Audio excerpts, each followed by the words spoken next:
Assalamualaikum students. Today we are going to study about leaves and its morphology. So, what is the morphology of leaf?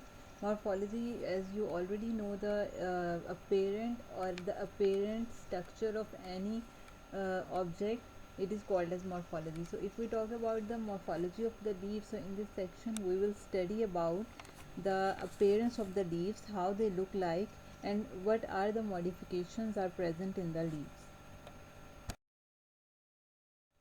So you know well that leaves are very important part of the plant, and they are responsible for making the food by the process of photosynthesis, as they have the very important pigment of plant, which is called as chlorophyll, which has major role in the photosynthesis. So here in this diagram you can see the various parts of the leaves and the various parts of the plants in which the leaves are arised. So here you can see this is the main stem, and from the main stem a petiole means basically a connection between the stem and the leaf. The connection or the stalk like structure between the leaf and the stem is called as the petiole, and this is the lamella or the broad portion of the leaf, or the surface area of the leaf is called as blade. The section or area between the petiole and the leaf stem is called as the axil. And node, about the node and internode you have known about it, like node is a portion from which the leaf is arised, and internode is a portion which is present between the two nodes.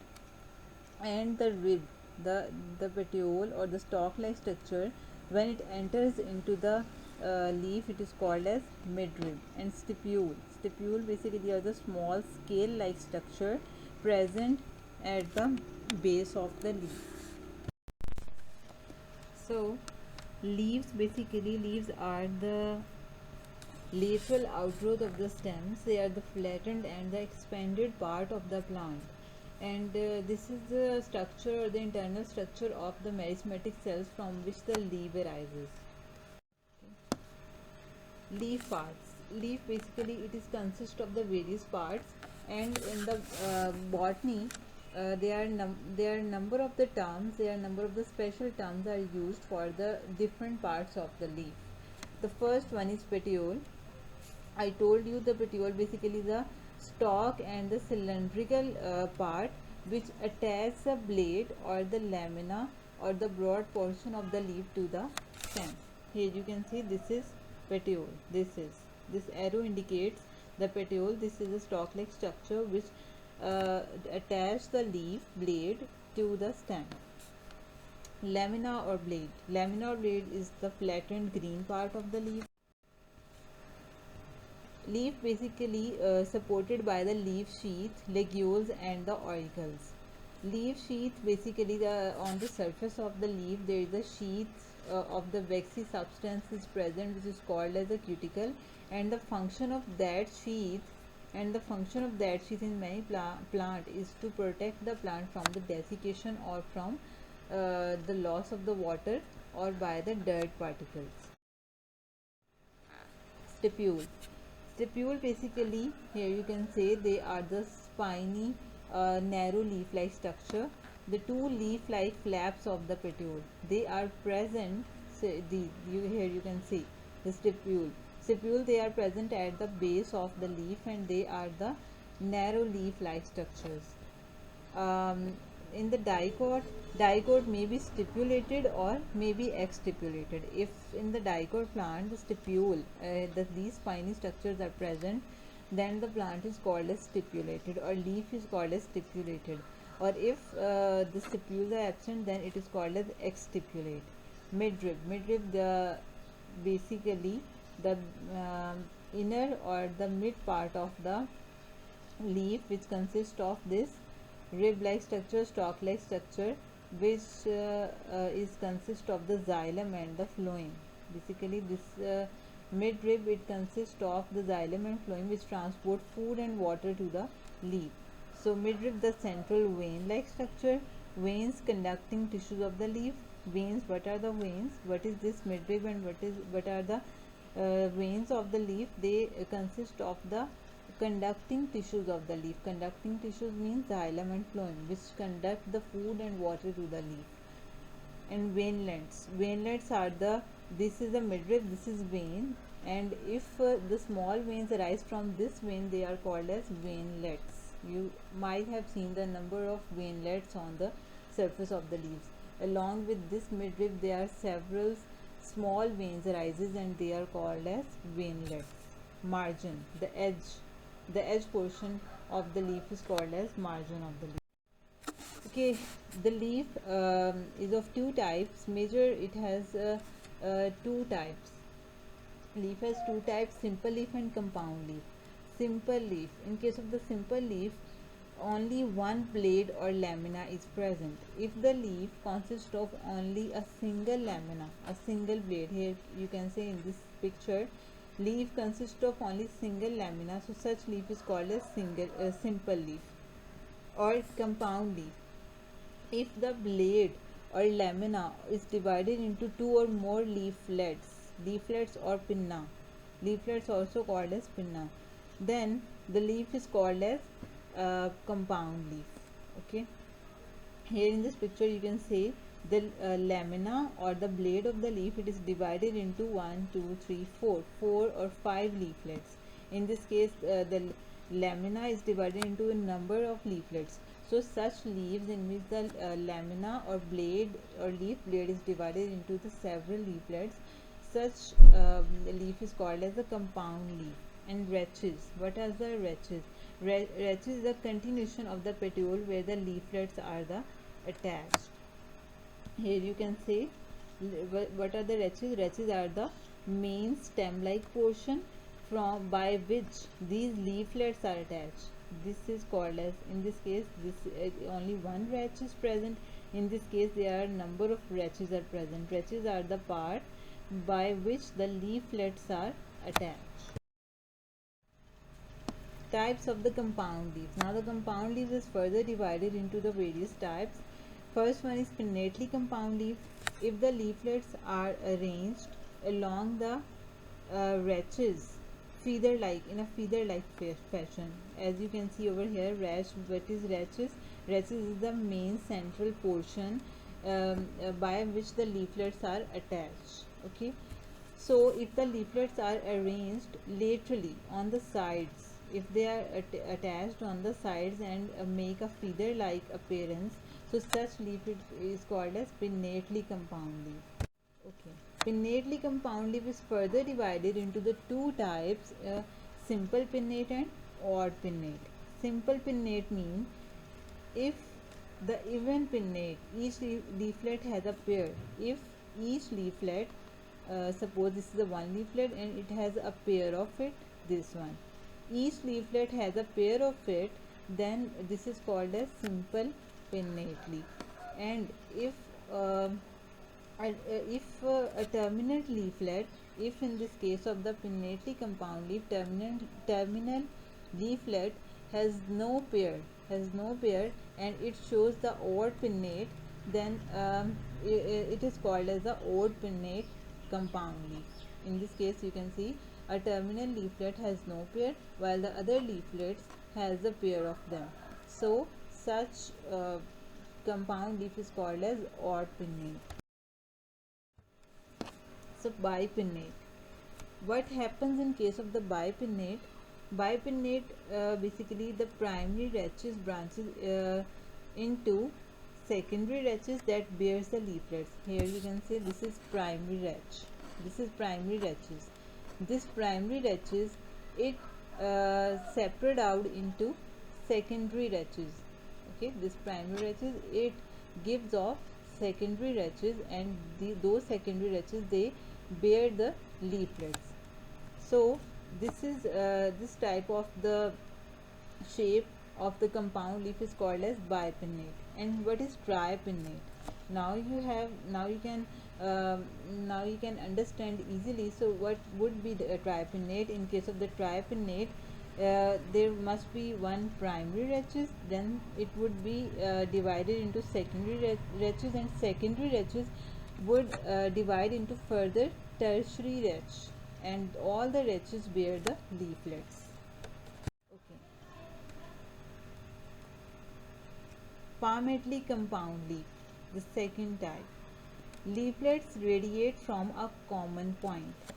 In case of the pinnately compound leaf, we have seen that leaflets arise from the several portions. While in case of the palmately compound leaf, you can see the leaflets, there are number of leaflets, but they are arising from a common point. So such type of arrangement of leaves is called as palmate compound. And palmately compound leaf may be unifoliate and may be bifoliate, trifoliate, quadrifoliate, etc. What is meant by unifoliate? If the single leaflet is present at the tip of the stalk. So such palmate compound leaf is called as unifoliate. If it bears two leaflets, then it called as bifoliate. If it bears three leaflets, then it is called as trifoliate, and so on. Now we will come towards phyllotaxy. What is meant by phyllotaxy? Phyllotaxy means the arrangement of the leaves. Phyllo mean leaf and taxa mean arrangement. So phyllotaxy, the arrangement of the leaves.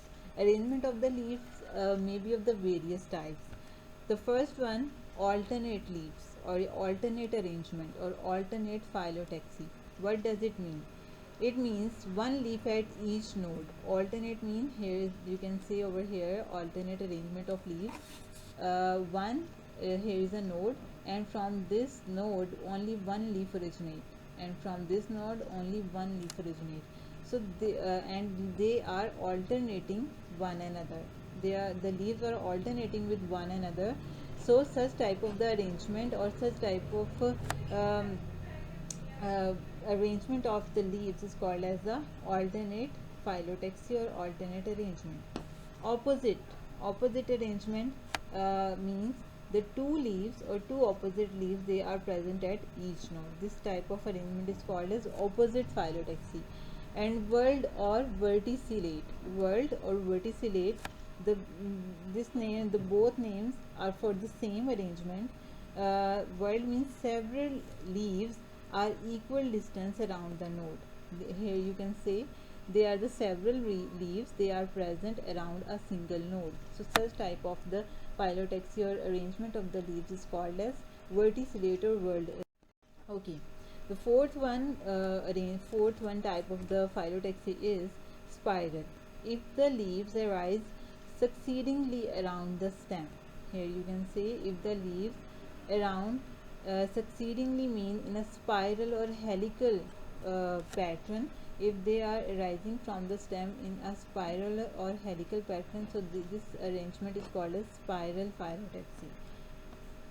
Okay, if the two opposite leaves are at the right angles to one below or above it, if the two leaves they are at right angles to one below or above it, so such type of the arrangement of the leaves is called as decussate arrangement. Okay, the leaves may show the several types of the shapes. There are many types of the shapes of the leaves may be present. Here you can say if the leaves margins are smooth, so such a shape is called as oval shape. If the margins are have pointed ends, say such arrangement is called as the triangular. If the leaves shows the heart shaped appearance, so such shape is called as chordate shape. And here number of shapes are present over here, and you can easily identify them by using the picture of them. This type rose shape of the leaf is called as a rosette pattern. In this pattern, leaflets in tight circular rings are present, and here you can say if the leaflet is present in a spine like tip, so such arrangement is called as aristate arrangement. And if the leaves are arranged alternatively with each other, so such arrangement is called as alternate arrangement. So the shapes may be vary in the different plants. Here margins of the leaf, they can also be vary.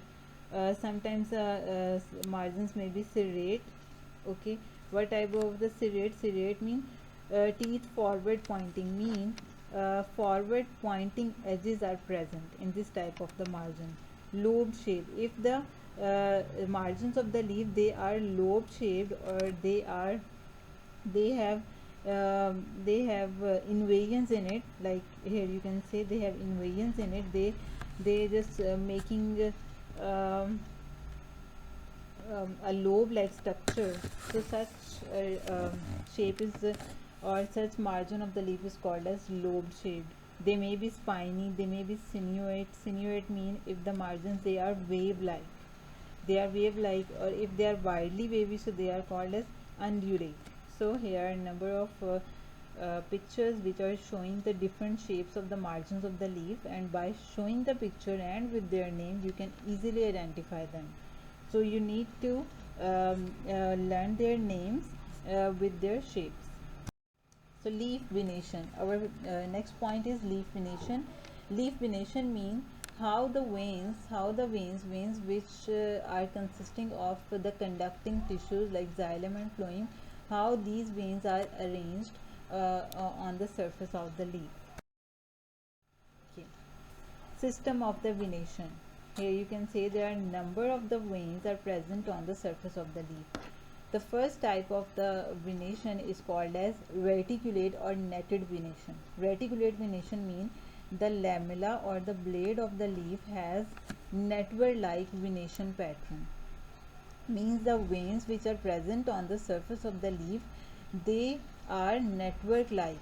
So such arrangement of the veins is called as reticulate venation.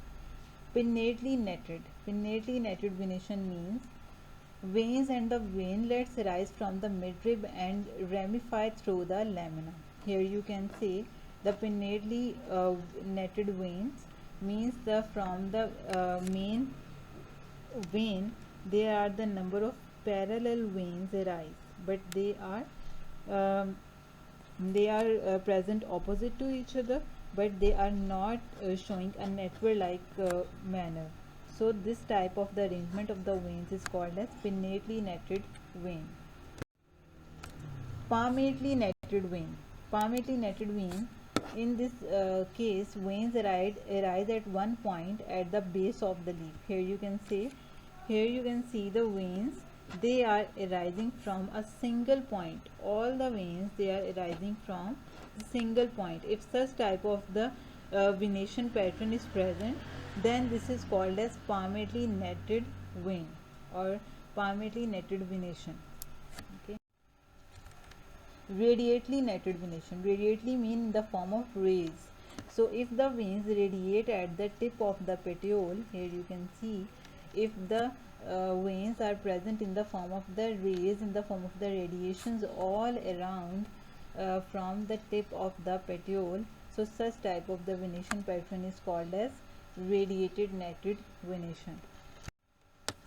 Parallel striate, parallel striate venation. What is meant by it? In this case, veins are parallel with the midrib. Here you can see veins are present parallel with the midrib. This is midrib, and the veins are present parallel to it. Okay.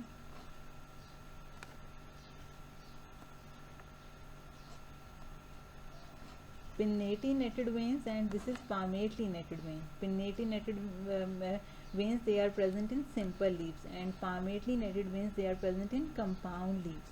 And radial parallel veins, they arise from the right angles to the mid. So this is a diagram or the internal structure of the dicot leaf. The uppermost part of the leaf is called as epidermis. Below the epidermis there is a layer of the elongated compactly arranged cells. Here you can see they are vertical or elongated compactly arranged cells. They are called the palisade cells. And below the palisade cells the spongy cells are present. They are called as the mesophyll cells. And below the mesophyll cells vascular bundles, xylem and phloem are present. And below the xylem and phloem, spongy mesophils. Spongy mesophils, they have the large intercellular or air spaces in them. They are present, and below the spongy mesophyll, lower epidermis present. This consists of the stomata. Okay. Here you can see the cross section of the leaf. Now what is the function of the epidermis? Epidermis, which surrounds the leaf, which is the upper and the lower protective layer of the leaf, it derived from the protoderm. Protoderm basically is a part or is a cell of the plant, is a tissue of the plant which basically responsible for the formation of the epidermis. Epidermis, it protects the leaf from the desiccation. Desiccation means from drying out or from the loss of the water. It has a cuticle. From the abrasion, abrasion means injury. It protects the plant from any injury or any cut. It prevents the entry of the fungi and the bacteria, and it also regulates the exchange of the gases like carbon dioxide and oxygen during the process of trichomes. Trichomes basically they are the protections against the water loss. Trichomes, they are the protection against the water loss. They are present in some plants. They are the pointed structure. Stomata, you already know more. Stomata are present in the epidermis, and stomata are the structure which are responsible for the exchange of the gases in plants. Here is a description of all the structure, internal structure of the leaves. I have told you already know its xylem responsible for the transfer of the water in the plant, and phloem is responsible for the conduction of food.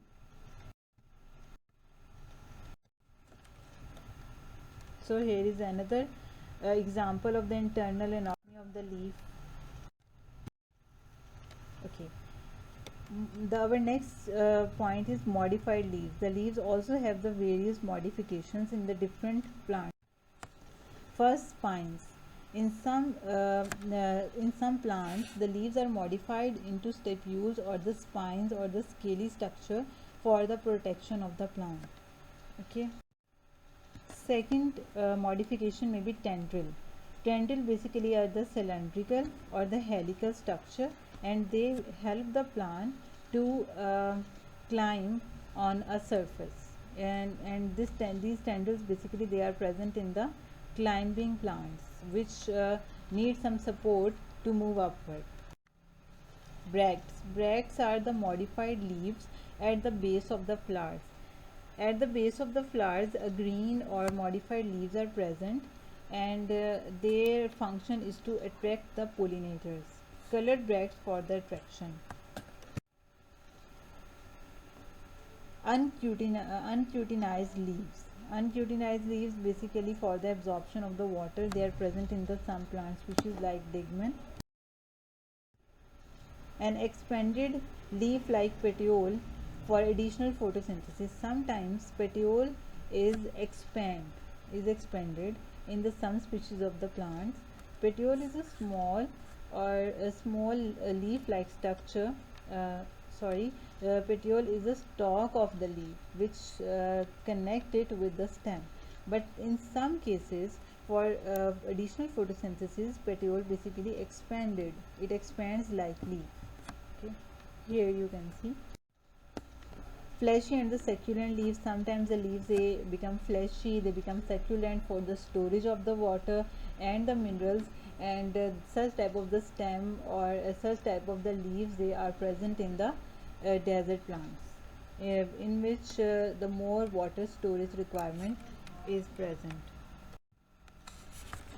Plantlets at the tip of the leaves. Sometimes plantlets or the short minute rounded structure, they are green structure present at the margins of the leaves, and they are the vegetative structures which are responsible for the asexual reproduction in some species of the plants. Okay. Insectivorous leaf.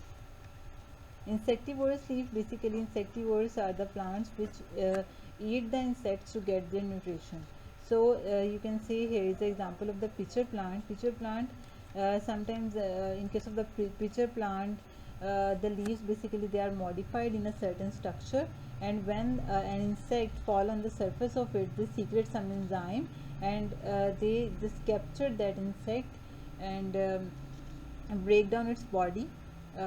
They just break down its body and take all the nutrients of the requirement from the body of the insect. Here you can see the picture of the insectivorous plants. and their main functions is to absorb the nutrients.